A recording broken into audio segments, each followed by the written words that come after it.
Assalamualaikum warahmatullahi wabarakatuh, Sobat RH sekalian. Jumpa lagi kita di channel yang keren ini. Keren jadah. Saya punya tamu istimewa. Tamu yang saya tidak kenal sebelumnya. Tapi kebetulan ada yang berbaik hati membawanya ke sini. Dan ceritanya pasti menarik, Sobat RH sekalian. Jadi walaupun ini di Refli Harun Podcast, tetap saja ini akan menarik ya. Nanti di-share juga di Refli Harun Channel. Karena Sobat Era sekalian tahu saya sudah punya komitmen bahwa long interview itu di Refli Harun Podcast agar dia bisa lama durasinya. Tidak tertimbun dengan video-video yang baru. Nah, nama tamu saya itu ya pasti Sobat Era sekalian mungkin nggak kenal. Namanya Rizal Afif. Orangnya juga tidak terkenal. Assalamualaikum warahmatullahi wabarakatuh. Oke, suara jelas ya. Jadi nama tidak dikenal, ya kan? Barangkali. Kemudian orangnya, wajahnya mungkin juga tidak dikenal. Dan yang mengenalnya adalah Densus 88.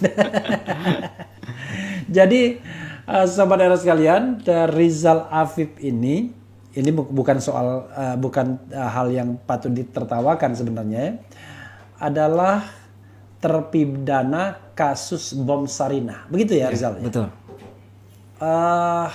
Dan dijatuhi hukuman selama 4 tahun 6 bulan. 4 tahun 6 bulan.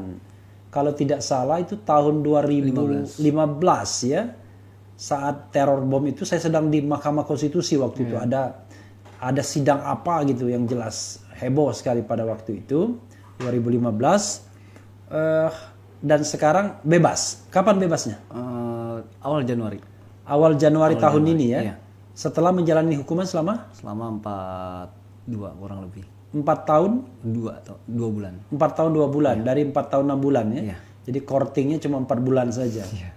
Kalau koruptor biasanya courtingnya banyak gitu biasanya. Karena sebelumnya sempat mau diikutin program juga kan dari BNPT, cuma nggak tertarik juga. Oke. Program deradikalisasi itu ya. Itu setelah atau sebelum biasanya? Setelah ya? Setelah. Oh setelah. Oke. Rizal, ini menarik sekali ya. Nanti suaranya digedein kayak saya tuh ya. Siap. Ya kan? Ini pasti Sobat RH sekalian ya ingin tahu pastinya.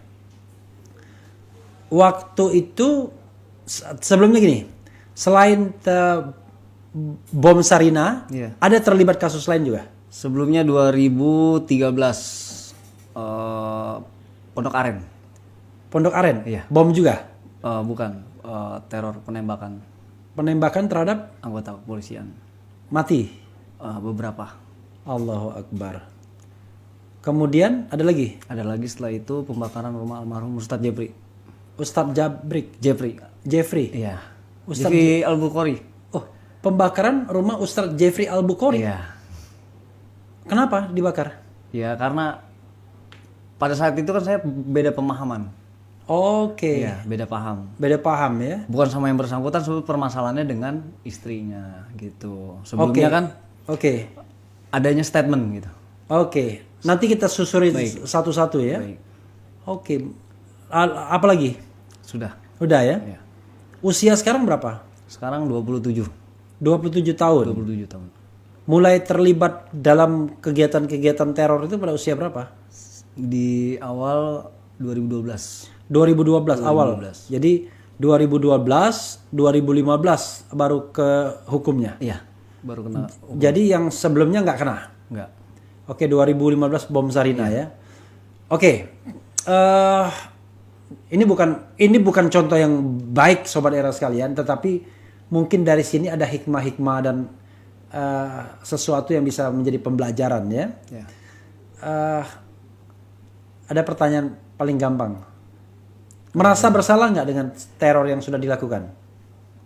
Bersalah, sangat bersalah. Sangat bersalah. Sangat bersalah. Gitu. Sangat bersalah ya? Sangat bersalah. Merasa bahwa itu di jalan yang sesat. Sesat. Oke. Pertanyaannya, kok menjadi berubah? Kenapa? Karena dihukum atau karena apa? Yang pertama karena dihukum itu pertama kali saya masuk penjara itu sebenarnya nggak ada nilai yang saya ambil. Oke. Dalam artian untuk mengarah untuk Perbaikan. bertaubat gitu, perbaikan lah ya. Iya. Karena menganggap kelompok saya ini adalah kelompok benar. Oke. Tetap dalam pendirian saya. Iya. Tapi ketika lamanya saya di dalam sampai Di saya dalam tuh di mana? Pertama saya di Rutan Cipinang. Rutan Cipinang Di ya. Rutan Cipinang. Oke. Di Rutan Cipinang saya dipindah ke lapas kriminal Cipinang juga. Iya. Dari lapas kriminal ke Subang. Ke Subang juga. Di Subang sempat Dalam waktu 4 tahun itu ya.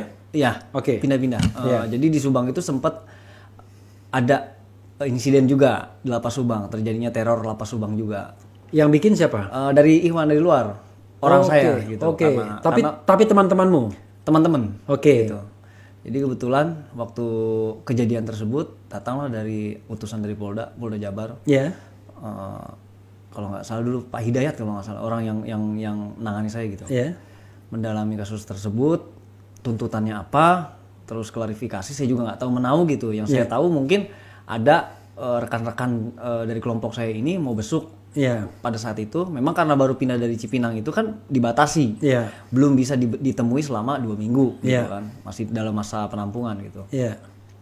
Setelah itu dari pihak luar menganggap bahwasannya saya ini tidak mendapatkan perlakuan baik selama di dalam. Iya. Padahal saya pribadi juga tidak ada menyampaikan sesuatu apapun kepada mereka gitu di luar. Akhirnya pada saat itu saya dibuang ke lapas Jelekong, Bandung. Oke. Jelekong. Jelekong. Iya. Oke. Setelah Jelekong saya ke lapas Cianjur. Oke. Lapas Cianjur barulah ke Pondok Rajek. Pondok? Gitu. Pondok Rajek Pondok Rajek itu di mana? di Bogor, Kabupaten. Di Cibinong. Iya. Iya. Oke. Sampai akhirnya ketemu dengan Habib Bahar di lapas Gunung Sindur, lapas khusus Ketemu dengan Habib Bahar. kapan? Itu kurang lebih 2020. 2020 ketemu dengan Habib Bahar di Lapas Gunung Sindur. Gunung Sindur itu masuk wilayah Bogor juga ya? Bogor juga. Bogor juga ya. Kok bisa ketemu di Gunung Sindur? Kamu dipindahkan lagi? Iya, dipindah lagi. Dipindah lagi ke Gunung Sindur? Iya. Oke. Karena seringnya bermasalah kan. Oke. Pemindahan tersebut kan karena bermasalah kita dengan penghuni lapas atau maupun dengan petugas gitu. Emang kamu di selama lapas berkelahi itu gitu? Iya. Karena pemahaman saya dulu kan lebih menganggap orang yang bersangkut paut dengan pemerintah itu udah togut gitu. Togut. Iya. Oke. Oke. Jadi kenapa berakhir sampai di Gunung Sindur gitu? Pemahaman togut tersebut. Kenapa nggak seterusnya? Oke. Itu saya itu pengen tahu. Tapi sebelumnya yang jelas kamu berkelahi itu tangan kosong atau apa? Tangan kosong. Tapi kita berkelompok. Oh, berapa orang? Tergantung dari misalkan di kapasitas di lapas tersebut ada berapa orang jumlah terorismenya ya. Satu orang napiter kalau seandainya bermasalah dengan petugas maka yang lain ikut turun gitu. Oh gitu ya? Gitu. Oh, berarti sama penghuni lapas lain pernah juga berkelahi? Pernah dengan penghuni lain. Ini mohon maaf, ada yang sampai meninggal? Oh, belum pernah. Enggak ya? Cuma luka-luka doang? Luka-luka. Kamu juga pernah luka? Saya pernah luka. Luka misalnya? Seperti ada gesekan besi atau sikim gitu. Oke, tapi nggak sampai tertusuk apa-apa gitu? Tertusuk. Tapi nggak sampai yang dalam. Oke, masih luar-luarnya ya? Masih di luar. Tapi kalau misalnya dibuka bajunya pasti banyak black-blacknya, cacat-cacatnya gitu? Cacat-cacatnya ada. Oke, nah terakhir tahun 2020 kamu ke Gunung Sindur. Iya. Bulan apa itu? Itu bulan pertengahan. Pertengahan 2020 ya, ke Gunung Sindur. Iya. Dan setelah itu nggak pindah lagi? Enggak. Oke, coba saya justru menarik tuh. Pertemuanmu dengan Habib Bahar ya. Iya. Dan juga barangkali ada napiter di sana banyak. Ada beberapa waktu itu terakhir setelah saya mau pulang ini ya, itu tinggal 2 orang dari Waktu kamu masuk? Waktu saya masuk 5 orang. 5 orang sama kamu 6. Iya. Jadi waktu kamu keluar tinggal 2 yang Tinggal 2 orang. 2 itu hukuman apa? Hukumannya lebih rendah sih dia 3 tahun 6 bulan waktu itu. Tapi dia baru masuk. Oke, tidak ada yang hukuman mati atau hukuman Tidak ada. Nggak ada. Oke. Nah, coba ceritakan secara lebih detail ya, biar saya lebih banyak dengarnya karena biasanya kalau saya tanya terus diprotes saya. Baik. Jadi biar saya bisa sambil tidur-tiduran. Silakan coba. Coba. Jadi kalau tentang perubahan pemahaman ya Dalam arti bukan perubahan pemahaman, kesadaran. Kesadaran itu terkadang kan hidayah, orang mengatakan bahwasannya hidayah, kok orang lain bisa mendapatkan hidayah tapi saya enggak gitu kan. Sebenarnya hidayah itu kan seperti bola, kita jemput. Kalau kita nggak jemput dia nggak datang, gitu. Jadi pada saat itu saya awalnya dengan Habib Bahar itu berseberangan. Dan saya juga tinggal di lingkungan Habib Rizik juga, nggak jauh dari Habib Rizik gitu. Dan saya sempat berseberangan juga dengan Habib Rizik, tidak sepemahaman gitu. Maksudnya berseberangan kan sama Habib Rizik kan di Mabes Polri atau enggak, maksudnya lingkungan rumah. Oh, di Petamburan itu? Iya, di daerah Petamburan. Oke. Jadi karena pemahaman FPI yang lebih ke demokrasi, kita yang anti dengan demokrasi, jadi tidak sejalan. Iya, tidak sejalan. Iya. Pada waktu itu saya sempat ya dalam artian mengkafirkan seseorang yang di luar kelompok kita, bahkan mengharamkan maulid gitu kan. Habib waktu itu sempat nyambut saya. Beliau ngirim makanan waktu saya di penampungan kan. Ngirim makanan. Sorry maaf, Habib yang mana? Habib Bahar. Habib Bahar. Di penampungan mana? Di penampungan Gunung Sindur. Oke. Dia ngirim makan kepada saya. Waktu itu dia tanya, ente udah tobat? Nah, sedangkan anak pribadi kan kayak yang gimana ya? Maksudnya tobat apa gitu kan? Tapi beliau kayak orang apa ya? Kalau dibilang guyon lah, maksudnya guyon gitu. Tapi tetap dia menunjukkan bahwa sikap dia itu tidak memperolok kelompok lain, pemahaman orang yang berbeda paham gitu. Jadi dari nilai manhaj tersebut beliau mengajarkan bahwasannya Islam itu rahmatan lil alamin gitu. Islam itu tidak neko-neko. Islam itu mengasihi kepada agama lainnya. Kita mengasihi, kenapa sesama kita nggak memberikan gitu. Dari situ saya mulai merasa yang bagaimana ya? Beliau yang saya tahu bahwasannya banyaklah orang yang mengklaim bahwasannya Habib Bahar bin Smith atau Habib Rizik itu adalah kelompok radikal. Beliau yang lebih dianggap banyak mendirikan kelompok-kelompok separatis. Sedangkan saya sendiri terkadang bagi kelompok kalian cemen. Bagi kelompok yang kita yang separatis aja gitu ya, yang jelas-jelas sudah masuk dalam kelompok radikal itu bingung gitu loh. Karena apa? Beliau yang mengajarkan bagaimana mencintai tanah air. Ya kan? Karena dalam hadis yang diajarkan oleh beliau, mencintai tanah air itu adalah sebagian daripada iman. Kita berperang itu ada masanya, ada tempatnya. Beliau selalu mengajarkan hal-hal yang baik, hal-hal kelembutan, kasih sayang. Tapi coba ceritakan pertemuan dengan Habib Bahar tadi. Orang pasti pengen tahu. Jadi setelah dikirimin makanan, lalu ngapain? Sempat bertemu berdua, lalu kemudian gimana? Coba agak detail sedikit. Jadi kronologis saja, kronologis. Jadi waktu itu Habib itu sempat ada gesekan juga ya sama rekan saya sendiri. Jadi kebetulan kan yang bersangkutan itu kenal saya di Poso. Ya namanya Ustadz Agus. Dia kenal saya di Poso. Ketemu saya di situ dan dia juga yang membiayai istri saya selama saya ada di lapas tersebut. Jadi yang bersangkutan ini merasa bahwasannya ketika saya mulai dekat dengan Habib Bahar, dalam artian Habib kan sering ngajak saya taklim, mengkaji sesuatu dengan apa secara personal gitu kan. Yang bersangkutan nggak terima gitu loh, maksudnya ente jangan ganggu akidahnya Rijal gitu. Ikutin aja akidah ente sendiri. Orang yang bersangkutan di Gunung Sindur juga? Di Gunung Sindur. Nah ceritanya ketika Habib mengatakan dengan dia nggak pakai kekerasan, dia relax gitu, santai. Dia bilang orang itu kan mau belajar di mana aja, nggak ada paksaan. Anak nggak pernah maksa. Dia sendiri yang datang ke masjid. Memang betul, anak datang sendiri ke masjid, ketemu beliau kan gitu. Kan kalau kita lepas keong itu kan ketemu di masjid ikut taklim gitu kan. Nah ceritanya lepas keong apa tadi? Buka pintu. Oh gitu. Iya, waktunya buka pintu itu kan.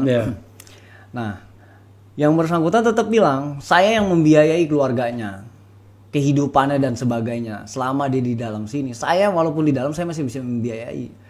Tapi apa kata Habib? Dia bilang, ente berapa ngebiayain Rijal selama ini?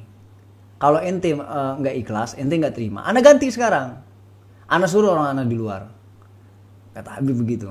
Sampai pembelaannya terjadilah intimidasi pada keluarga saya sendiri. Oke.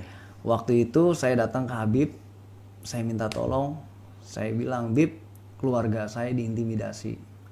Keluarga saya- di mana? Waktu itu kan waktu diintimidasi tersebut ada di Jogja. Istri dan Istri, anak. anak berapa? Anak 3. Oke. Iya. Yang paling besar? Yang paling besar 12 tahun. Yang paling kecil? Yang paling kecil 7 tahun. Tengahnya? Ya, itu kembar. Oh, kembar. Yang paling besar kembar. Oke, Iya. oke, iya. Kebetulan Istri 20-an tahun juga? istri sama 27. 27, Iya. oke. Kebetulan Habib bilang, "Di mana alamatnya ente kirim?"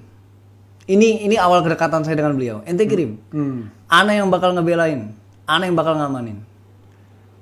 Udah, kebetulan ana juga nggak tahu, mungkin ketika Habib besuk atau apa, ana nggak ngerti gitu nyuruh orangnya. Waktu itu istri ngabarin, kan di sana ada wartel ya. Dia ngabarin, dia bilang sekarang udah dalam kondisi aman, sudah diamankan gitu.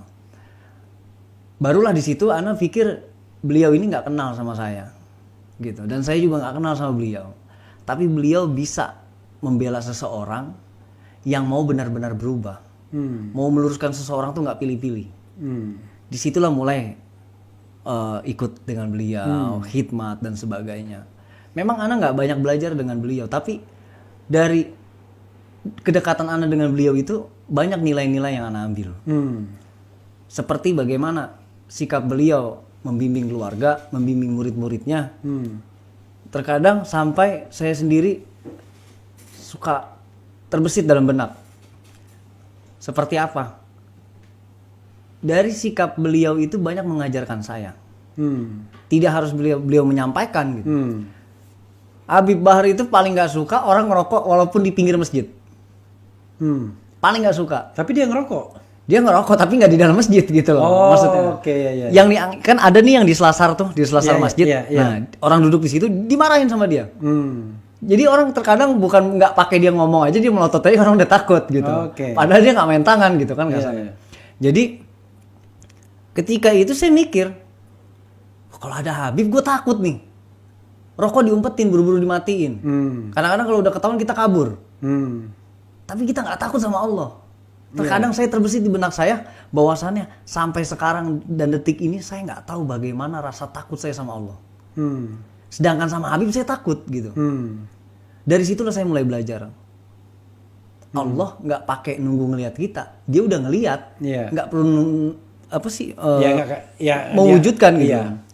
Dari situ saya mulai introspeksi karena sikap beliau. Dia yang sering negur orang dan sebagainya. Di situ kita bisa mengambil nilai-nilai tersebut. Gitu. Ada poin-poin tertentu. Jadi kedekatan saya dengan beliau itu bukan semata-mata hanya untuk dalam perlindungan, bukan semata-mata hanya untuk dalam pansos dan sebagainya. Bukan. Kita diajarkan khidmat dengan beliau itu bukan untuk satu hal yang menguntungkan diri kita dalam segi mungkin material dan sebagainya gitu. Tapi kita khidmat diajarkan bagaimana khidmat dengan seorang guru menunjukkan bahwasannya kasih kita kepada Allah. Dari situ saya banyak belajar bahwasannya beliau banyak mengajarkan bahwasan seperti maulid, bacaan-bacaan yang lainnya gitu. Saya tadinya nggak bisa maulid sampai akhirnya saya maulid. Teman tadi gimana? Berubah juga? Ada yang 2 yang sekarang belum pulang, ini 2 orang berubah. Oke. Berubah, tapi yang sebelumnya memang yang udah pulang itu tetap pada pendiriannya. pada pendiriannya. Oke.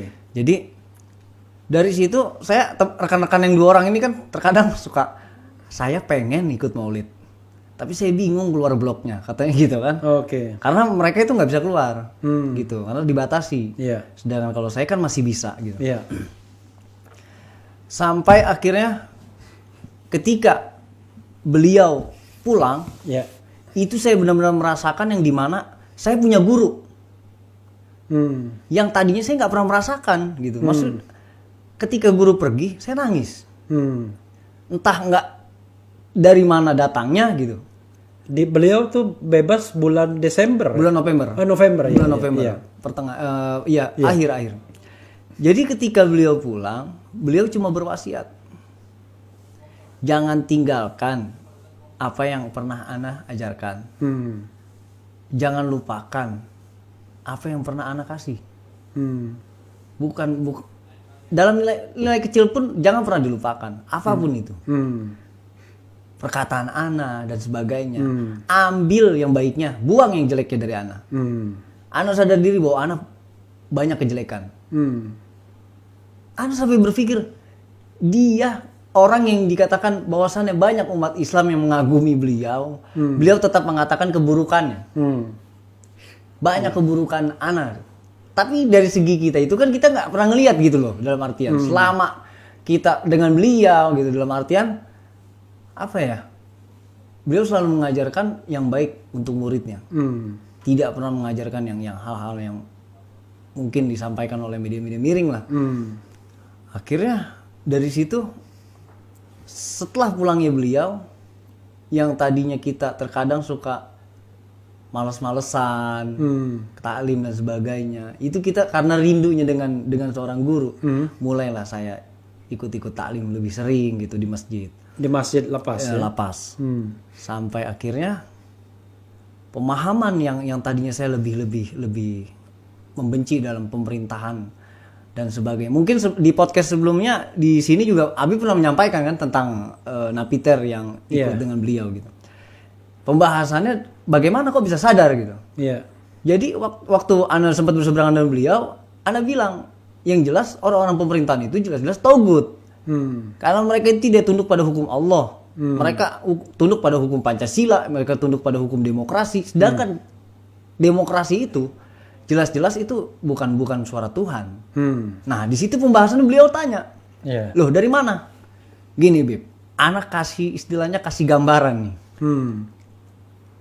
Misalnya anak kasih sebuah cerita. Kita bicarakan tentang demokrasi. Demokrasi itu orang mengatakan bahwasannya dari kata tersebut suara terbanyak itu adalah suara Tuhan. Misalkan dalam pemilihan, suara terbanyak itu adalah suara Tuhan. Ana kasih gambaran. Misalnya ana seorang arsitektur, ya kan? Ana seorang arsitektur yang ngerti dalam bidang infrastruktur dan sebagainya. Ketika itu ana mancing di danau. Ana lihat ini jembatan bakal rubuh. Dalam beberapa hari ke depan. Oh, mau nggak mau saya laporan dong ke kepala desa. Saya sampaikan ke kepala desa. Ini nggak akan lama lagi, pasti akan rubuh. Loh, kepala desa juga bingung kalau harus mengandalkan dana dari negara. Karena harus nunggu beberapa bulan atau minggu. Kan gitu. Setelah itu, dikumpulkanlah warga, mau nggak mau. Warga tersebut. Ketika warga disampaikan bahwasan jembatan ini mau rubuh beberapa hari lagi, gambarannya, kira-kira setuju nggak nih kalau patungan? Loh, karena warga itu sudah merasa dibayar pajak, dia nggak mau dong. Kan ada dana negara. Mayoritas masyarakat mengatakan seperti itu. Tapi sebagian ada yang pro untuk berpatungan. Oke, kepala desa nggak mau ngambil pusing, kita ambil voting. Padahal jawabannya nggak perlu lagi di voting, udah tahu sebelumnya gitu kan. Tapi diambillah dari tindakan demokrasi tersebut. Setelah di voting ternyata lebih banyak yang menolak. Setelah beberapa hari kemudian rubuhlah jembatan tersebut, memakan korban sekian banyak dan anak-anak. Itulah suara terbanyak, bukan suara Tuhan. Itu yang anak katakan bahwasannya Allah tidak mungkin mencelakakan umatnya, tidak mencelakakan hambanya. Jadi mereka ini jelas kalau anak katakan mereka ini orang togut. Karena apa? Anak yakin 100% mereka tidak memakan gaji-gaji PNS, tidak memakan uang halal. Anak bilang. Dari mana nilainya? Nilainya dari dia punya gaji murni. Dia punya mobil dinas atau kendaraan dinas dan sebagainya. 100% dia nggak pakai buat dinas. Dia pakai belanja. Dia pakai kendaraan dinas tersebut untuk antar anaknya sekolah. Itu udah termasuk keluar daripada konteks keadilan. Anak katakan seperti itu. Wajar mereka dikatakan togut. Barulah beliau membahas Togut ini seperti ini. Mereka yang menyembah berhala, mereka yang tidak taat kepada Allah. Togut itu diarahkan kepada orang-orang Yahudi, orang-orang yang menyembah Lata dan Uzza dan sebagainya. Setelah dari pemahaman tersebut barulah kita paham. Kita masuk. Yang tadinya kita bersikeras merasa menang, ternyata tetap ada kesalahannya gitu kan. Jadi segala sesuatu pemahaman tidak perlu ditelan mentah-mentah menurut beliau. Karena kita ini punya prinsip. Allah kasih manusia itu prinsip. Prinsip hidup itu tidak bisa dijalankan tanpa adanya dorongan. Jadi segala tindakan itu harus ada pikiran untuk ke depannya. Antum ngebom orang, antum ngebunuh orang. Orang tersebut belum tentu yang jadi korban itu adalah orang yang salah. Bagaimana dosanya? Antum nanggung dosa-dosa mereka. Antum sadar berapa orang yang udah antum doktrin selama ini? Berapa banyak yang udah antum doktrin? Dosa jariah yang berjalan buat antum, bukan amal jariah. Entah kenapa, jadi penyampaian, mungkin perkataan tersebut udah sering beberapa orang yang menyampaikan.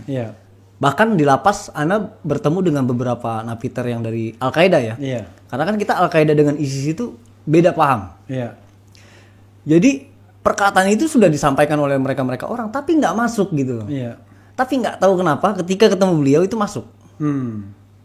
Apa kata beliau? Islam itu tidak perlu hal yang neko-neko. Kalau antum mau bela agama, bela agama. Tapi tidak perlu pakai kekerasan. Habib Rizik kalau dia bener radikal, kata Habibah, istana udah bisa dirubuhin 212. Tapi nggak mau. Karena ulama itu tahu basyiroh, tahu ke depannya. Itulah saya baru sadar bahwasannya guru yang bijak itu tidak akan mengambil tindakan mentah-mentah. Jadi selama ini saya merasa ya bahwa saya diperalat, bahwa saya sampai berpikir insiden kejadian saya di Bintaro. Saya mengorbankan keluarga tokoh dalam artian seorang ustadz, seorang ulama. Bintaro itu yang rumah Ustadz Uje. Iya. Saya selama 5 hari. Waktu itu Uje udah meninggal. Sudah meninggal. Iya. 5 hari itu saya nyusup. 5 hari sebelum kejadian itu saya nyusup. Nyusup kemana? Di rumahnya. Iya. Jadi saya mengaku sebagai awak media. Iya. Dengan identitas palsu dan sebagainya. Saya dekat dengan anak-anak beliau. Ya selama kesibukan itu saya merasa mereka tuh kayak keluarga. Abijar, Bilal kecilnya dulu kan. Sampai pas kejadian tuh saya ngerasa yang ketika saya dengar teriakan Bilal, itu saya balik. Saya balik lagi. Balik lagi kemana? Ke atas melalui balkon. Oke. Buat nyelamatin mereka. Oke. Saya angkat Bilal. Saya tuntun Aila. Saya arahin Abijar buat ke depan. Mereka turun lewat atas yang dari balkon tuh yang buat kendaraan. Iya. Setelah mereka turun, saya sesingkat itu saya sadar gitu.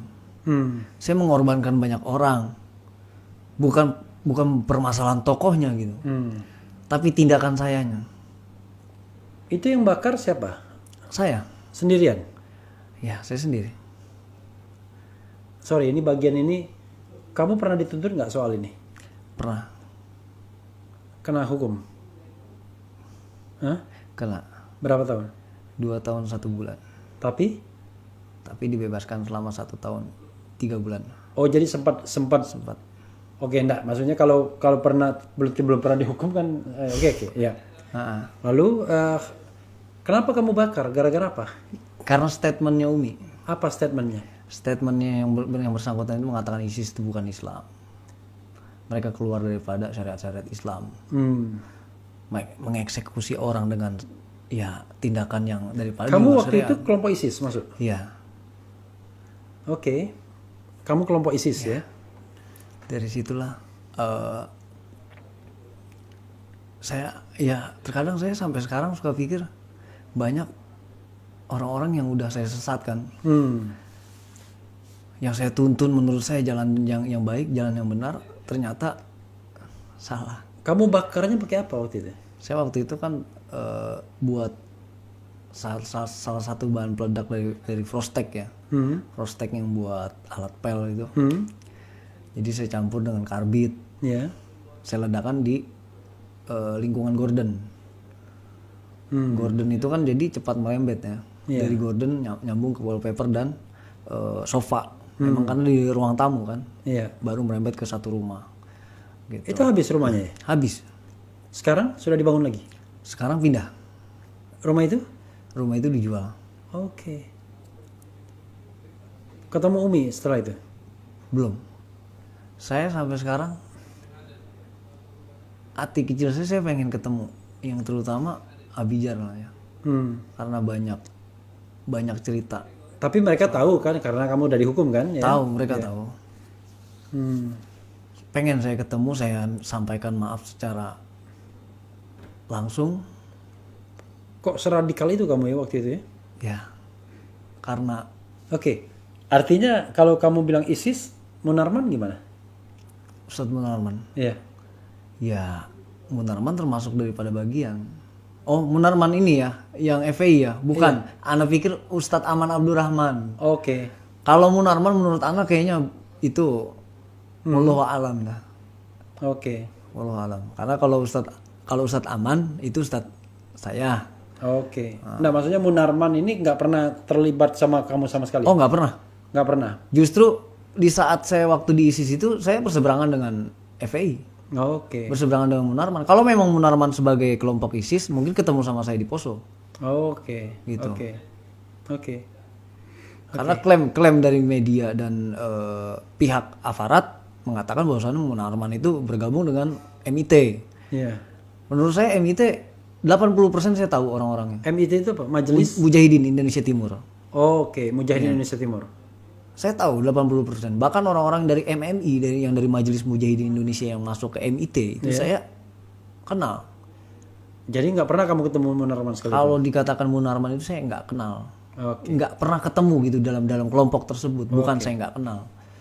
Oke, ya kamu kenal karena dia tokoh media kan, di media massa terkenal. Tapi kamu sendiri tidak pernah menemukan gitu. Bertemu di dalam jaringan itu. Dalam jaringan tersebut tidak ada.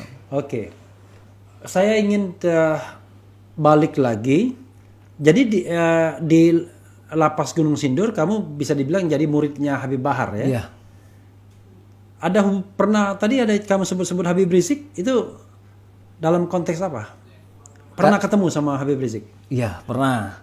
Jadi kalau kenapa sebenarnya nggak ada sangkut paut masalah pertemuan atau apa lah. Mungkin kalau bertemu juga kita nggak ada yang kayak ngobrol atau apa, mungkin kayak sekilas gitu kan. Ibarat antara seorang guru dengan murid seperti itu. Tapi karena apa? Karena banyaknya doktrin dalam kelompok ya kan, bahwasannya FPI itu nggak benar, Muhammadiyah nggak benar, NU nggak benar, intinya keluar daripada kelompok ISIS tersebut. Nggak benar semua. Nggak benar, intinya kafir di luar itu kafir gitu. Bahkan orang tua saya itu kan termasuk PNS gitu ya. Waktu itu saya pernah konsul gitu dengan Ustadz saya Bahru Naim. Saya bilang, Ustadz, kalau seandainya Umi Ana kan istilahnya PNS gitu kan. Menurut antum gimana nih cara menyampaikan anak istilahnya, kalau yang bersangkutan kan memang udah tahu anak ikut dengan kelompok ini dan yang bersangkutan juga udah nasehatin anak. Kamu tuh kelompok apa namanya? MIT. Oh, MIT, bagian dari MIT ya. Oke. Mujahidin Indonesia Timur ya. Terus dia bilang, kalau orang tua antum itu kan togut, dia bilang. Kalau dia tidak mengizinkan antum itu halal darahnya, nggak perlu dipertimbangkan. Allahu Akbar. Menurut beliau kan. Jadi sebenarnya Anda juga agak bimbang juga, cuma karena Anda pikir ini adalah satu kelompok yang benar, golongan yang benar, Ya mau bagaimana? Iya, Nggak ada pilihan menurut Ana. Lalu? Akhirnya ya Ana ikut pemahaman itu aja. Cuma tidak sampai ke membunuh orang tua gitu. Dalam arti hanya membantah, banyak membantah gitu. Oke. Orang tua masih hidup dua-duanya? Masih ada. Kalau ayah udah nggak ada. Ayah meninggal kapan? Dari saya kelas 5 sih kayaknya. Kelas 5 SD. Oke.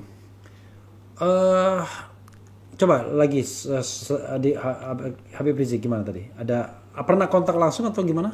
Kalau kontak langsung sih enggak. Enggak ya? Enggak. Oke. Jadi intinya adalah pemahaman kamu merasa bahwa berubah itu karena Habib Bahar ya? Iya.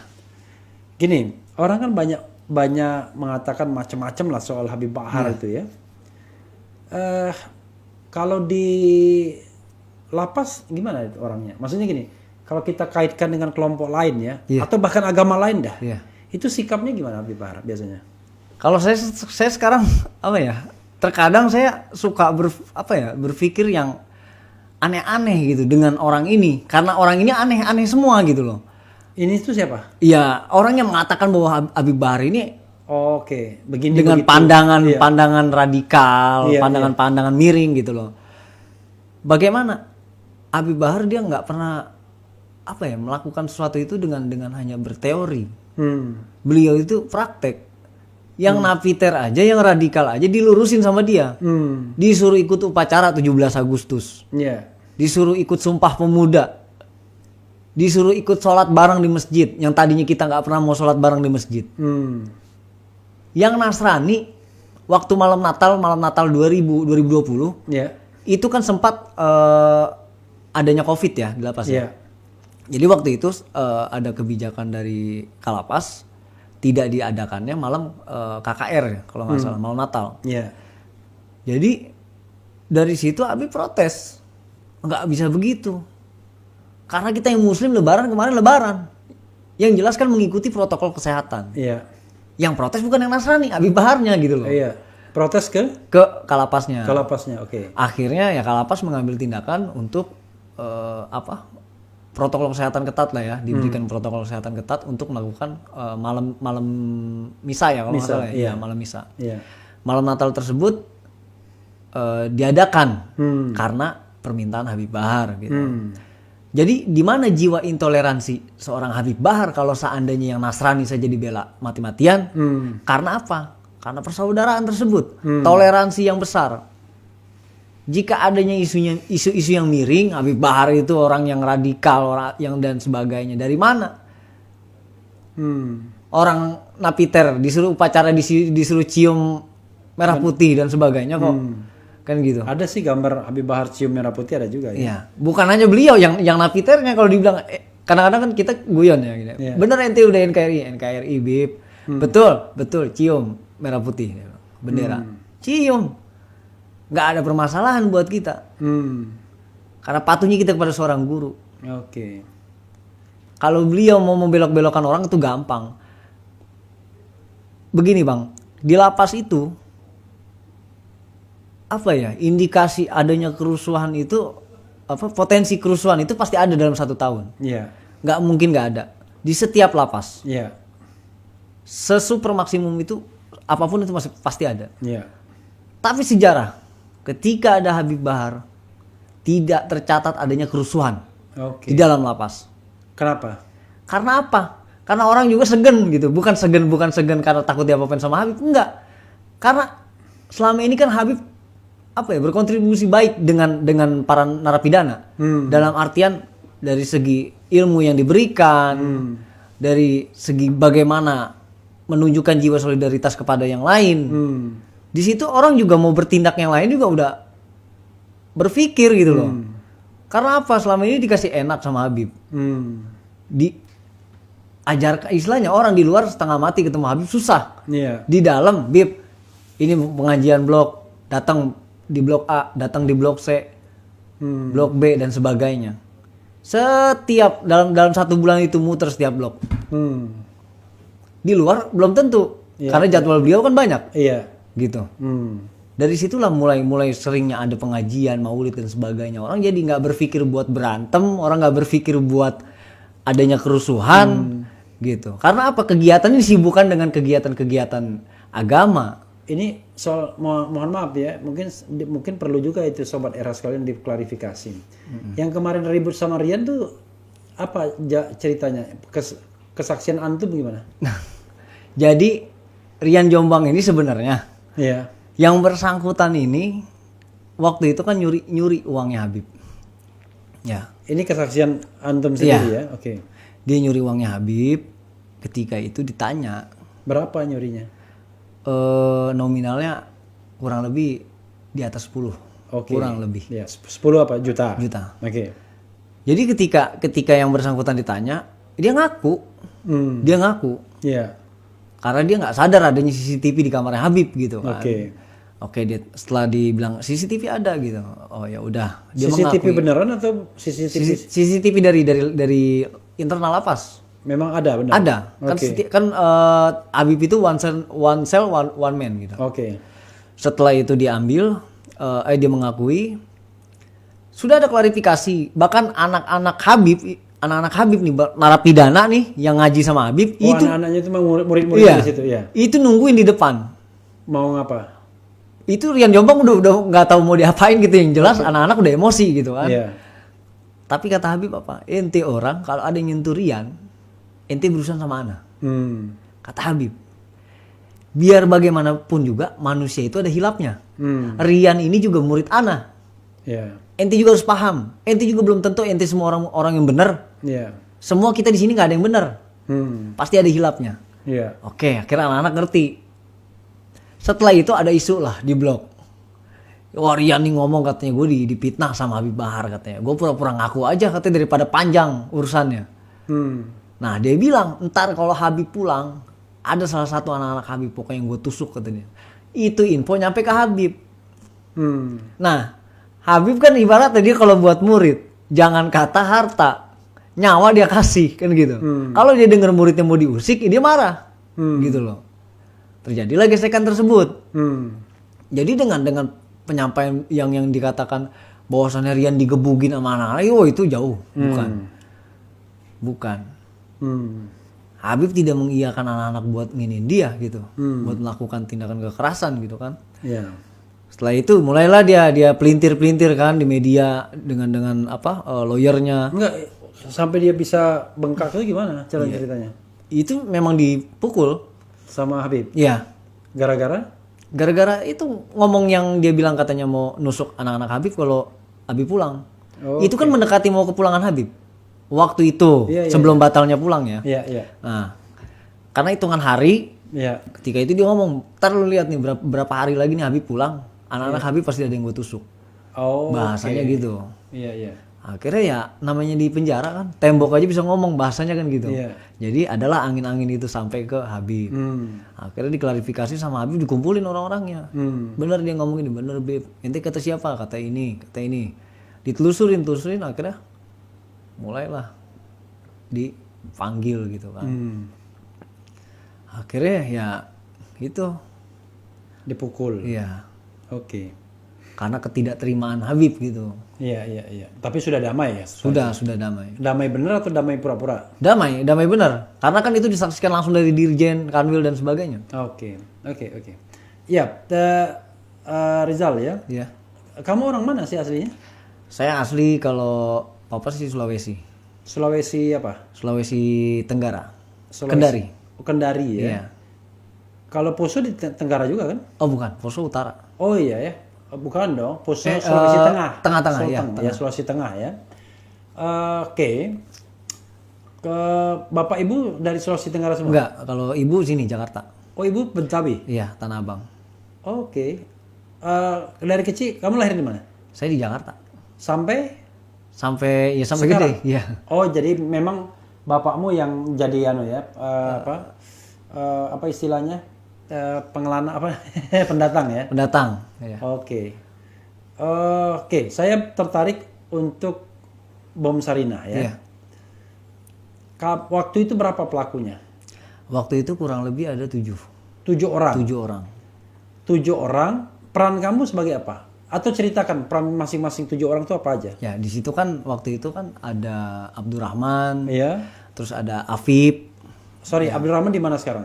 Abdurrahman udah meninggal. Dalam tembak menembak. Iya. Afif Afif meninggal juga. tembak menembak. Lalu Terus lagi Khalid di mana? Khalid meninggal juga. Tembak menembak. Iya. 4 Terus yang Imron sekarang kurang tahu sekarang Imron di mana. Ketemu sama saya waktu itu di Mako terakhir. Mako Brimob. Iya, setelah vonis itu kan dipecah-pecah semua. Oke. Yang berikutnya lagi 5 Hasbi di mana? Hasbi di kurang tahu di mana. Oke. 6 Ustadz Bahrun ya di mana? Bahrun Naim di NK kalau nggak salah. Di NK Nusa Kambangan. Oh, Nusa Kambangan. Dan 7 kamu ya? Ustadz Aman. Ustadz Aman. Iya, 8 orang berarti. 8 orang. Peranmu apa waktu itu? Ada pembagian perannya gimana? Ada. Kalau pembagian peran waktu itu kan kita kumpul di Cut Mutia. Masjid. Iya. Masjid Cut Mutia. Iya. Jadi situ ada pembagian peran masing-masing. Gitu. Iya. Sebenarnya pada saat kejadian itu insiden itu terjadi nggak seperti yang harus terjadi itu gitu loh. Cuma karena itu keluar dari konteks sebenarnya. Keluar dari skenario. Iya, dari skenario tersebut udah keluar. Karena tujuan kita ini kan menak. Oke. Menak sebenarnya ya. Menak itu siapa waktu itu? Kurang tahu deh. Maksudnya pas menteri agamanya, Kementerian Agamanya. Iya, bukan Menaknya tapi Kementerian Iya, Agama. Kementerian Agamanya. Iya.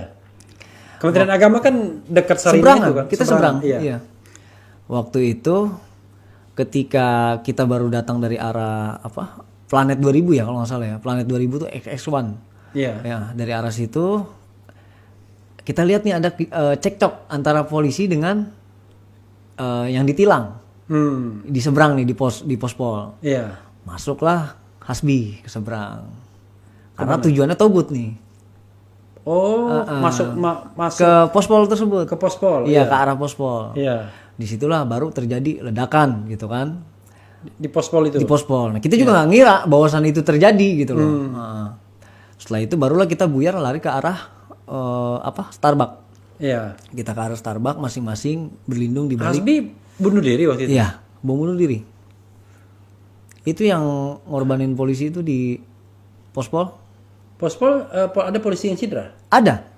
Itu yang putus tangan itu kan. Berapa orang? Polisi 2 kalau nggak salah, sama yang ditilang itu. Allahu Akbar. Nah, jadi Dan dia bunuh diri untuk itu. bunuh diri. Berapa tahun Hasbi itu? Usianya dia lebih tua sih. Oke, lalu karena ada itu, lalu kalian lari ke Ke arah Starbucks. Iya. ya Starbucks Sarinah. Jadi saya klarifikasi bahwasannya yang di Starbucks yang diklaim bahwasannya adanya orang asing gitu ya yang terlibat, sebenarnya itu Nggak ada. Oke. Kita nggak tahu menahu orang tersebut. Iya. Setelah itu barulah mulai kita baku tembak. Bukan baku tembak, ditembaki. Jadi Afif menembaki, pokoknya ke segala arah lah, termasuk polisi. Afif Masuk ke dalam lingkaran bundaran itu, perempatan. Mulai kan orang itu kerumun. Ketika ledakan bom itu orang berkerumun, ya kan? Iya. Mulailah yang bersangkutan nembakin orang gitu. Si Afif Si Afif. nembakin orang di situ. Iya. Ada yang kena nggak? Loh ada. Ada itu yang di tengah jalan itu yang kena itu sama dia. Mati. Ada yang mati. Ada yang mati. Nah setelah itu mulailah dia menembaki seseorang gitu kan. Sampai akhirnya saya keadaan panik. Keadaan itu saya benar-benar panik. Kayak saya nggak siap, kok tiba-tiba nggak siap gitu loh. Tadinya siap jadi nggak siap karena situasinya kayak yang posisi dikepung. Padahal sebenarnya kalau dibilang saya kalau lari itu masih bisa lolos. Iya. Karena kan belum ada aparat. Iya. Dalam artian gitu kan. Setelah itu saya lari lagi lebih mengarah ke pojok yang samping Starbucks itu apa sih? Hotel ya, pokoknya ada hotel ya kalau nggak salah ya. Iya. Di sebelahnya Starbucks itu. Kamu bawa apa? Saya waktu itu bawa FN. FN itu apa? Sejenis apa ya? Pistol. Pistol. Pistol pendek ya? Pendek dia. Oke. Jadi Bom bawa nggak? enggak. Oke. Jadi ketika mulai datanglah polisi ya kan yang masih berseragam ya. Dalam artian masih seragam yang ada di lingkungan situ, entah itu Polsek Menteng atau apa gitu. Iya. Mulai nembakin Afif yang bersangkutan. Iya. Tapi nggak kena kan? Iya. Nggak kena. Setelah itu Afif lari ke arah kita. Iya. Kita ngumpul di satu titik itu kan di samping mobil. Barulah Khalid menyiapkan bom gitu untuk melakukan ledakan lagi gitu. Iya. Setelah Khalid menyiapkan, saya mulai pindah ke satu sisi lagi. Saya pindah lagi gitu. Ternyata di belakang meledak lagi gitu loh. Di belakang tuh Di yang tadi Khalid. yang Starbucksnya. Iya, yang Starbucksnya. Tapi bukan di dalam ya, di luar ya? Bukan di luar, itu di luar. Ternyata meledak lagi, ternyata yang bersangkutan gitu. Bunuh diri juga. Allah. Akbar. Setelah itu barulah Afif melakukan penyerangan. Waktu itu kan ada mobil ada mobil polisi gitu sempat masuk, mobil pribadi lah. Iya. Dia sempat masuk, dilemparin juga ledakan gitu. Barulah Afif di situ Mati. Bunuh diri juga. bunuh diri. Udah 3 berarti bunuh diri. Ya. Lalu? Ya udah dari situ saya memang keadaan saya benar-benar kayak yang ya Allah, saya takut gitu. Saya keadaan takut. Iya. Waktu saya dengar teriakan nyerah ya saya nyerah. Oke. Saya tiarap gitu. Oke. Berarti kan masih ada 5. Kan 8 kan semuanya. Kan yang bareng sama Hasbi itu ada 2 orang. Sama Hasbi kan berdua, Iya. iya kan? Iya. Nah, terus yang waktu Jadi tembak sama Hasbi itu 3 orang. enggak. Hasbi berdua. Oke. Berdua. Hasbi berdua. Meninggal. Bunuh diri 2. Terus Afif itu kan nembakin orang, Iya. ya kan? Satu Ikhwan itu yang dari Indramayu. Iya. Juga kita nggak kenal nih. Cuma yang bersangkutan ketemu di Masjid Mutia kan. Iya. Yang bersangkutan juga sempat ketembak, tapi Afif kan enggak. Iya. Nah, barulah Khalid Iya. yang melakukan ledakan. Iya. Gitu. Setelah melakukan ledakan baru Afif yang meninggal gitu. Oke. Nah, dari situlah Jadi Khalid meninggal, Afif meninggal. dari Lalu si yang yang dari Indramayu enggak? Ikhwan enggak? dia tertembak. Meninggal juga? Iya, kena tembakan Oh, dari aparat. dari aparat. Jadi 5 meninggal. Ya. Lalu 3-nya Rizal, Saya Ustadz Barun Ustadz Barun. sama Aman Abdurrahman. Di mana Ustadz Barun sama Aman Abdurrahman? Menyerah. Enggak, Ustadz Barun Naim itu kalau nggak salah di Bekasi atau di mana gitu ketangkap. Saya kurang paham. Oke, jadi setelah itu dia lari ya? Enggak, Ustadz Barun itu justru yang operator, yang mengarahkan. Oh, dia nggak di lokasi. Dia enggak. Oke, dia tidak di lokasi. Tidak. Oke, dia operator dia. Operator.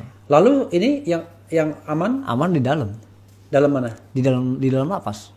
Sama-sama menyerah sama ini. Iya, Sama Rizal. sama nyerah. Oke, waktu itu di mana posisi terakhir Rizal waktu menyerah? Starbucks Di dalam Starbucks? di luar. Oh, di luar Starbucks. Oke. Dulu yang mimpin Tito Karnavian? Tito. Langsung? Iya. Yang Kalau yang mimpin waktu datang nggak tahu ya. Cuma yang waktu saya ditangkap itu kan sama aparat ya langsung. Iya. Setelah diringkus langsung dimasukin ke mobil gitu. Jadi nggak tahu yang mimpin siapa-siapanya. Oke. Tapi memang kepemimpinan Pak Tito waktu itu. Ya, karena dia waktu itu Kapolda ya. Oke. Itu ceritanya ya. Oke. Ada lagi satu cerita yang ingin saya inikan. Panjang itu bisa sahabat sekalian ya, bisa. Ini waktu take video ini sudah jam 2 malam hampir. Tapi belum mengalahkan rekor tamu saya yang 3:30 mulai podcastnya. Kamu bisa begitu pasti direkrut kan? Iya. Yang merekrut siapa? Waktu itu saya kenal Nibras. Nibras. Waktu itu kan saya ngikut satu acara ya. Nibras itu siapa? Nibras ini yang ngerekrut saya. Dia salah satu kelompok. Oh, salah satu anggota kelompok Iya. MIT ini. Iya. MIT ini ya. Iya. Iya. Jadi ntar saya ceritakan Nibras ini siapa. Jadi ketika itu saya kan kalau dibilang anak yang broken ya. Oke. Karena meninggal bapak dari kecil ya. Oh iya. Iya. Intinya saya dalam keadaan kacau di keluarga. Iya. Lagi dalam keadaan kacau. Kebetulan saya juga SMA juga nakal. Oke. Sering tawuran, banyak lah buat masalah. Bahkan ya nggak sekali 2 kali intinya aparat datang ke rumah gitu kan. Iya. Kadang ada aja masalah yang saya buat. Warna kita masih oke warna ininya. Oke, ya. Sampai akhirnya waktu itu saya ngikut satu acara ruqyah di Masjid Kuba Mas. Oke, ya. Waktu saya mau ngikut, saya udah daftar. Cuma kan ruqyah massal. Jadi ngantri gitu. Ada Jadi beberapa. maksudnya ruqyah tuh untuk ngilangkan kenakalan kamu. Iya, sebenarnya gitu, ngilangin jenuh gitu kan. Iya. Setelah itu karena saya ngantri, ya udah saya duduk dulu gitu kan. Saya duduk di Serambi lah ya, di Serambi Masjid Kuba Mas. Datanglah ini berarti. Assalamualaikum gitu. Waalaikumsalam ana bilang. Iya. Dari mana? Abang kata dia gitu kan. Oh, ini saya dari Jakarta gitu. Oh, gitu. Ngikut kajian di sini katanya. Enggak, saya mau ruqyah gitu. Iya. Lagi awam nih saya gitu kan. Waktu itu tahun 2012. Iya. Jadi beliau bilang, kan kebetulan anak tahu lah wilayah-wilayah Depok gitu ya. Iya. Karena sekolah di Depok. Dia bilang, "Abang tinggal di sini," katanya. Kata yang bersangkutan, "Iya, saya di daerah Sawangan," kata dia. "Oh, Sawangan di mananya?" kata saya. Iya. "Sawangan di daerah Bedahan," kata dia. "Oh, Bedahan," gitu. "Oh, antum tahu daerah Bedahan?" "Tahu," gitu. "Antum tinggal di mana?" "Tinggal di Jakarta." "Oh, tahu daerah Depok?" "Tahu, karena kan saya sekolah di Depok gitu kan." Setelah itu terus kesini apa tujuannya katanya? Anda bilang, "Ya tujuan saya mau ruqyah," gitu kan. "Loh, kenapa mau ruqyah?" Anda curhat di situ tuh, cerita, banyak cerita lah ya. Yang bersangkutan cuma jawab satu jawaban aja, dia bilang, "Jangan ikut-ikut ruqyah," dia bilang. "Syirik," kata dia. Intinya musyrik lah gitu. Loh, Anda bilang, "Kenapa?" "Jangan, kalau ente merasa di diri ente itu ada ada setan, ente sendiri yang bisa ngusir, bukan orang. Jangan ente merasa diri ente itu ada jin, terus orang bisa ngusir jin tersebut, berarti dia pakai jin juga." Dan di situ karena anak kan dulu dengan hal-hal seperti itu yang mistis-mistis gitu rada takut juga ya maksudnya. Wah, ngeri juga ya kan. Anak pikir ntar anak merasa pengen jin anak keluar malah dimasukin jin yang lain gitu kan. Akhirnya dia minta BBM, dulu kan zaman BBM ya. Iya. "Antum punya BBM nggak?" "Ada," gitu. "Anak minta pinnya," gitu. Anak kasih. Setelah dikasih, dia pergi tuh kan. Dia pergi. Itu tahun berapa? 2012. 2012 ya. Oke.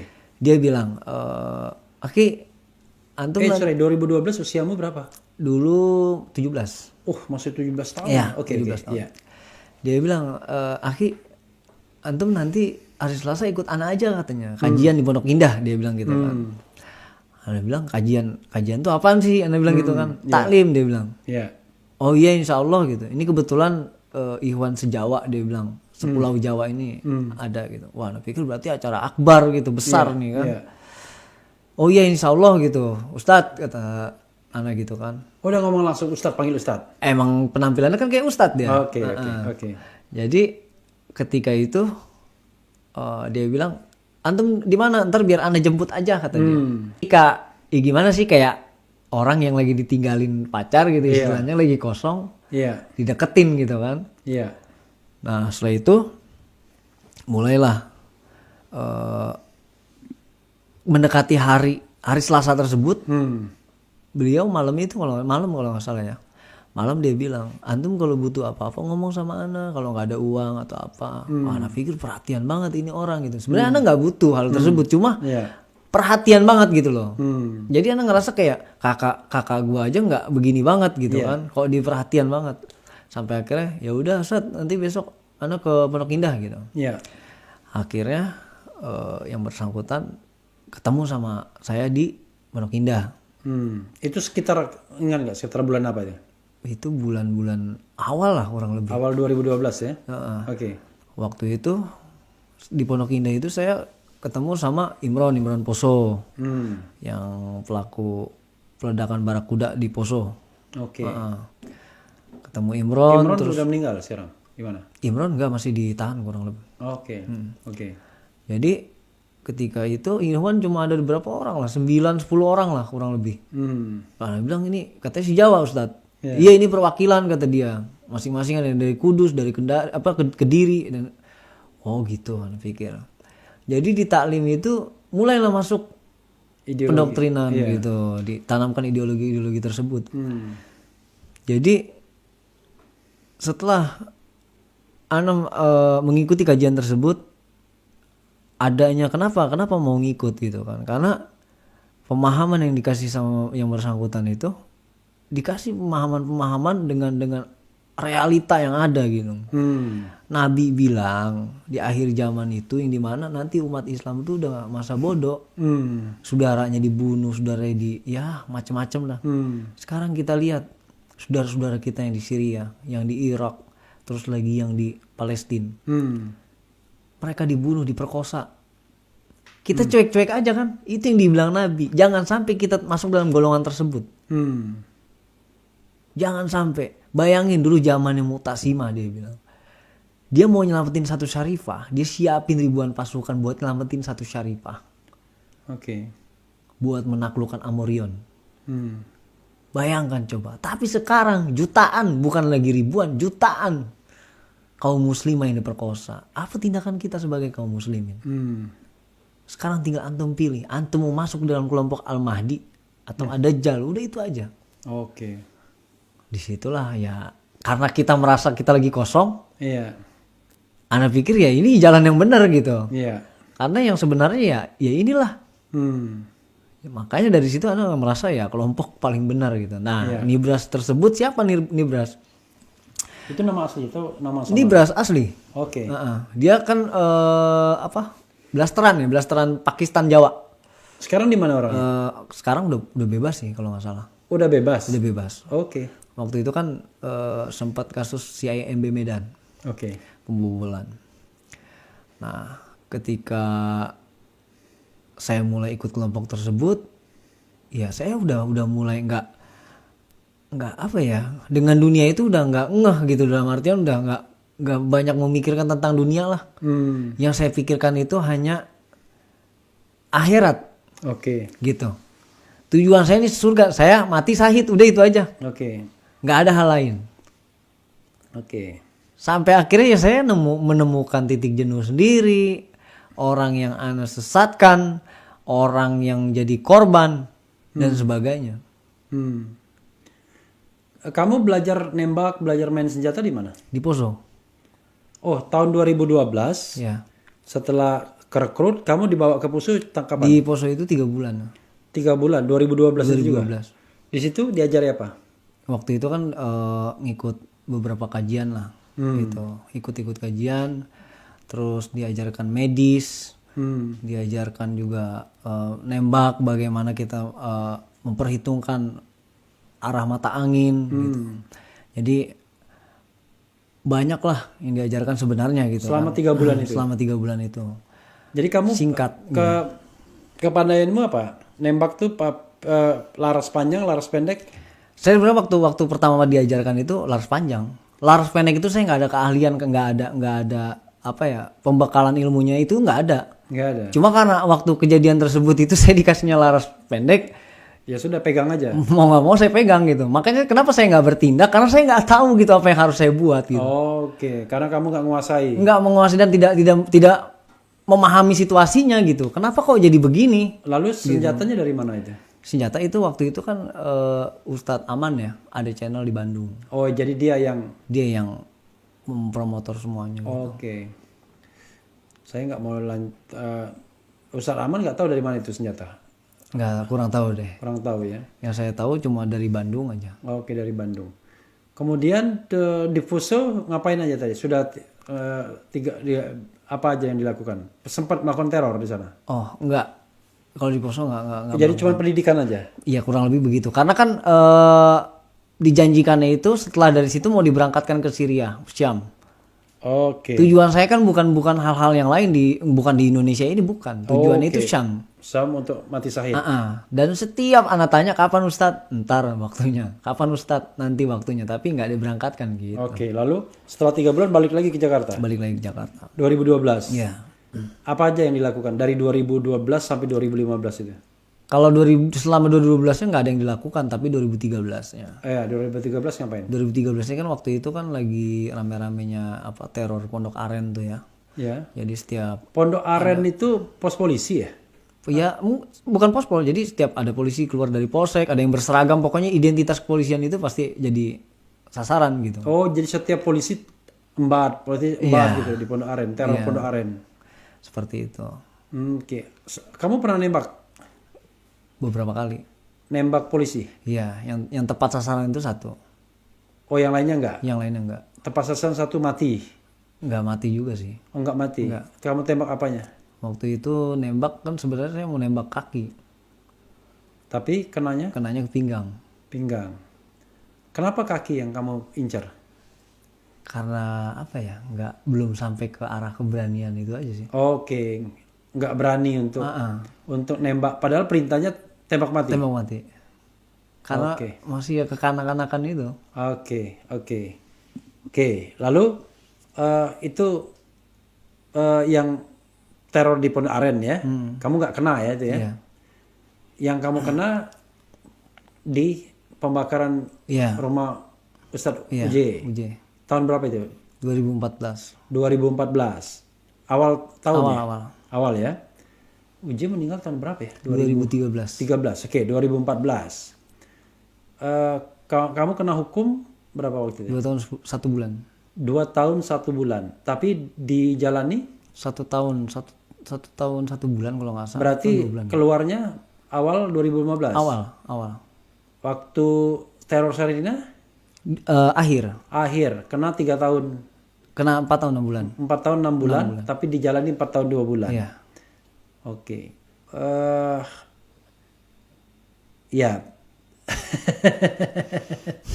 Jadi siapa yang mendoktrin kamu untuk membakar itu? Membakar rumah Uj? Itu instruksi memang dari Ustadz Aman juga sama. Oke. Dari Ustadz Aman. Karena kamu sebelumnya kan belum pernah melakukan itu. Tiba-tiba kok kamu kalau dilihat pengalamannya kan nggak banyak juga kan? Yeah. Kamu yang jelas belum pernah bunuh orang kan? Belum. Ya kan? Belum, saya bukan membunuh. Iya kan? Jadi karena saya semangat, saya terlalu semangat. Okay. Kenapa berani? Terlalu semangatnya gini. Tujuan saya itu kan pengen buru-buru jihad di Syam. Oke. Ente kalau bahasanya itu aksi ya. Aksi itu bukan demo ya. Maksudnya lakuin aksi itu ya eksekutor tersebut gitu, mengeksekusi. Iya, jangan hanya teori doang ya. Iya. Jadi ini dia bilang Vivek ngeluarin statement yang tadi saya bilang, ya kan, bahwasannya ISIS itu bukan Islam. Loh, saya juga sebenarnya nggak tahu kalau Umi ini ngomong gitu karena nggak ngelihat dokumentasinya gitu. Cuma yang bersangkutan menyampaikan hal seperti itu. Bagaimana antum seorang mujahid yang memperjuangkan khilafah Islamiyah tiba-tiba antum dituduh keluar daripada syariat Islam gitu kan? Ya Anda bilang ya nggak terima, Ustaz. Gimana Anda bilang? Ustaz Aman itu. Ya, dia bilang ya udah antum Ustaz aksi. Aman di mana gitu. sekarang? Masih di Nusa Kambangan. Oh iya, Nusa Kambangan tadi ya. Dia bilang ya udah antum aksi, dia bilang gitu kan. Sebenarnya itu maunya dia itu ketika Senin Ana masuk itu udah harus dilakukan. Cuma nggak tahu ketika Senin Ana mulai masuk itu kayak kan banyak masuk rumah dia. Ya udah banyak anak-anaknya gitu kan. Dan ya banyak apa ya? Masuk menyamar sebagai wartawan. Ya. Oke. Diterima sama Umi. Oke. Diterima. Anak-anaknya itu aktif kan ya waktu itu. Ada waktu itu Bilal masih kecil. Om dari mana Om gitu kan? Om mulai akrab ngobrol tuh sama anak-anak gitu kan. Ustadz nih nanya gitu kan, malamnya nanya, gimana? Udah di ini belum? Ana bilang, wah Ustadz nih kayaknya susah nih masuk ke dalam nih, Ana bilang. Padahal kamu udah masuk. Ini kayaknya kita harus ini dulu, gambar dulu gitu. Oh ya udah katanya, nanti kabarin ke Ana. Udah terus waktu sampai pertama itu kamu udah bawa apa? Waktu itu sama Prostek juga. Oh, oke. Senjata bawa? Nggak ada. Oh, nggak ada. Saya nggak bawa senjata. Oke. Terus ceritanya ketika saya bilang waktu hari kelima ya itu kalau saya pokoknya dari Senin sampai Jumat gitu. Oh, kamu datang terus setiap hari? Iya, setiap hari. Loh, makanya itu yang saya katakan. Ngapain aja kamu? Ya apa ya, dengan alasan kesibukan itu waktu itu mau mendalami agama ke Umi. Oh, oke. Oh, diterima. Dengan alasan itu diterima. Oke. Heeh. Makanya kan ketika kejadian tersebut Umi bilang, saya nggak pernah kenal kamu, saya nggak pernah ini, tapi saya karena Allah, karena kamu mau mengenal agama, kamu ada itikat baik, saya terima. Bahkan saya senang kamu dekat dengan anak-anak saya, anak-anak aktif bahkan dan sebagainya, anak-anak jalan-jalan sama saya pakai motor kemana-mana gitu kan. Oh, itu baru padahal cuma 5 hari doang. Iya, Iya. udah saking itu. Kenapa saya sampai kok ada keinginan buat naik ke atas nolongin gitu? Karena ya itu. Iya. Karena itu kesehariannya istilahnya banyak lah keseharian sama-sama saya gitu. Ya sampai akhirnya Ustadz Aman nih, udah antum nggak usah lama, nanti kalau ini ana suruh ikhwan lain gitu. Ana pikir kan ini dampaknya daripada gede kalau yang lain gitu kan. Mending ana buat aja gitu maksudnya. Oke. Supaya nggak Iya. nggak terlalu besar gitu kan. Itu ana coba satu sebenarnya, prostek itu satu. Cuma pemicunya karena karbit itu ya kan. Iya. Akhirnya merambat, ana nggak tahu ternyata habisnya satu rumah gitu loh. Dan waktu itu anak-anak di atas. Di atas, di lantai 2. Yang kamu karbit lantai bawah. Lantai bawah. Persis di bawah kamarnya anak-anak. Oke. Gitu. Semua anak-anak waktu itu berapa orang anak mereka itu? Itu yang di rumah 3. 3 ya. Abizar, Abizar, Ayla, Bilal. Bilal. Oke. Nah, setelah itu ya saya keluarin. Kamu angkat satu mereka. Yang Bilal saya gendong. Oh, Bilal gendong, lalu Abizar sama Ayla? Ayla saya tuntun, Abizar jalan sendiri Oke. ke depan. Umi itu teriak-teriak kan minta tolong, cuma karena saya pikir ya target kan dia gitu kan, ya udah saya cuekin gitu. Akhirnya kan dia lompat dari lantai 2 kan, gitu. Oh, dia lompat dari lantai 2? Dari lantai 2. Cedera waktu itu dia? Sempet cedera kan. Oke. Oke, saya maaf, saya nggak terlalu mengikuti si kasusnya ya. Oke. Jadi targetmu membunuh Umi? Iya seperti itu kurang lebih. Perintahnya begitu, tapi kamu nggak tega sama anak-anaknya yang sudah akrab sama kamu. Oke. Ya, terakhir mungkin ada. Sekarang kamu kerjamu gimana? Kamu kapan keluar? Baru Berapa hari? 1 bulan. 1 bulan, Januari kemarin. Awal tahun ya? Belum 1 bulan, belum loh. Mendekati 1 bulan. Iya, awal tahun ya? Iya. Tanggal berapa kemarin? Tanggal 22 ya? Tanggal 22. Tanggal 18 ke 19 kalau nggak salah. Oke. Kalau 22 Januari itu Iwan Fals 22 Januari kita berjanji. Oke. Sekarang di apa kegiatan sekarang? Kegiatan sementara sih masih ikut di pondok aja sih. Di pondok siapa? Habib Bahar. Di mana? Di Tajul Alawin. Tajul Alawin. Iya. Oh, berarti waktu teror kemarin kamu ada di sana dong? Oh enggak, itu saya belum pulang kan. Oh iya, masih kamu di dalam. Belum, iya, masih di dalam ya. Habib Bahar itu tanggal 3 aja ini kamu baru keluar ya. Kok kenapa kamu kemudian ke pondok sana? Pesan Habib Bahar atau karena kamu ingin sendiri? Karena keinginan sendiri ya. Di sana mondok, maksudnya? Enggak mondok sih, cuma khidmat aja. Oke, datang gitu ya. Kemudian pulang. Pulang ke rumah di Tanah Abang tetap? Tanah Abang. Oke. Silakan ada mungkin, nggak terasa kita udah berapa, mungkin udah lebih dari 1 jam nih jangan-jangan. Udah lebih dari 1 jam sudah. Silakan mungkin closing statement ya. Apa yang ingin kamu sampaikan, hal-hal yang barangkali kamu ingin sampaikan untuk pemirsa atau sobat era sekalian. Pasti banyak pembelajarannya kan? Gitu. Yang mau saya sampaikan terakhir mungkin untuk... Oh sorry. Sebelum itu, kamu menikah tanggal berapa? Tahun berapa menikah? Menikah 2012 juga saya awal. Oh jadi kamu sudah titipkan aja itu? Udah. Anak istri di mana sekarang? Anak istri sekarang kebetulan ada di sini juga. Di Tanah Abang ya? Iya. Di daerah, pokoknya di daerah sini daerah ya? sini. Semua ikut?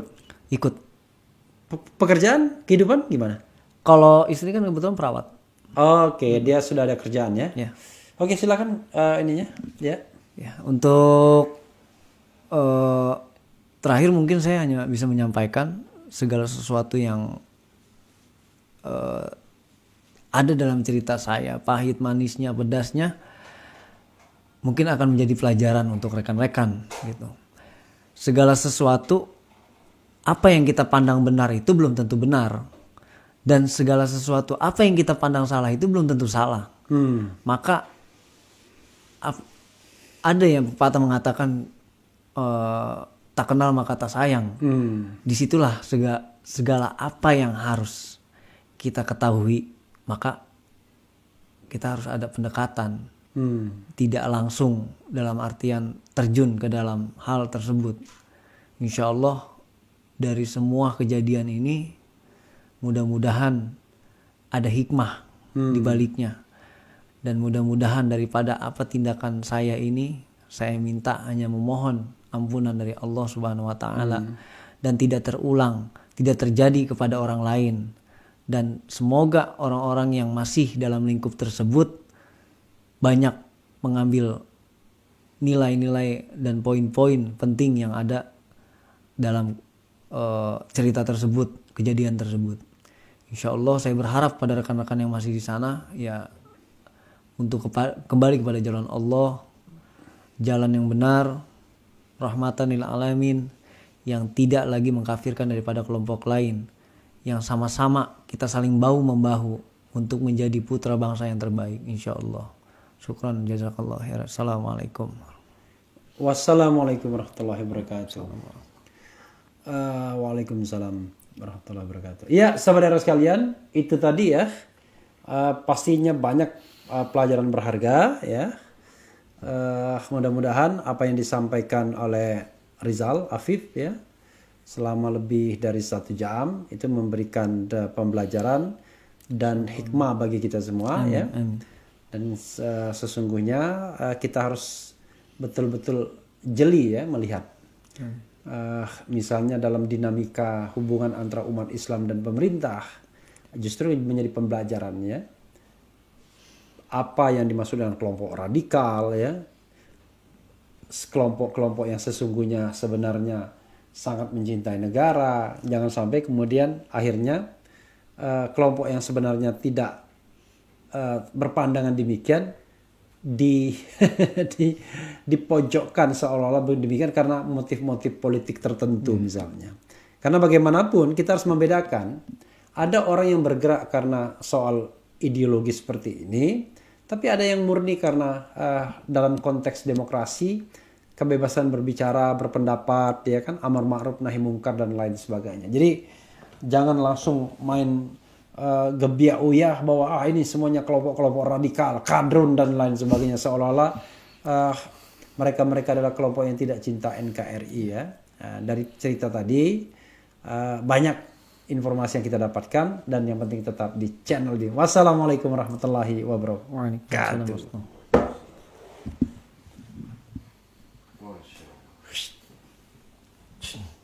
Oke.